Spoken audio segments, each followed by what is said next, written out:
வணக்கம் மக்களே! நான் உங்கள் மீனவ பொன்னம். ஒரு சின்ன முயற்சி தாங்க. நம்ம கடற்கரை மண்ணுலயும் இந்த மாரி காய்கறி செடிலாம் வளர்க்க முடியுமா? அப்படின்னு ஒரு டவுட்டு. ஏன் நம்ம முயற்சி பண்ணி பார்க்கக்கூடாது? அப்படிங்கிறதுக்காக ட்ரை பண்ணி பார்த்தேன். இது வந்து புடலங்கா கொடி தாங்க. 2 செடி போட்டுட்டேன். தரையில தான் போட்டிருக்கேன். நல்லாவே வளர்ந்து வந்து நல்லா காய்க்க ஆரம்பிச்சிருச்சுங்க. இது புடலங்கா செடியில பூ பார்க்க ரொம்ப அழகா இருந்துச்சு. மயில் தோகை மாரி. நெறையாவே பிஞ்சு பிடிச்சு நல்லா காய்ச்சிக்கிட்டே இருக்குங்க. நானும் கட் பண்ண அது காய்ச்சிக்கிட்டே தாங்க இருக்கு. இது வந்து பாம்பு புடல.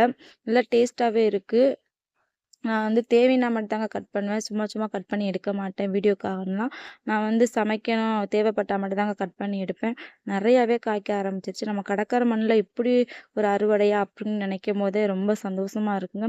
இது வந்து என்ன தெரியுதுன்னா, நம்ம முயற்சி பண்ணா முடியாது எதுவுமே கிடையாது அப்படிங்கிற மாரி தோணுதுங்க.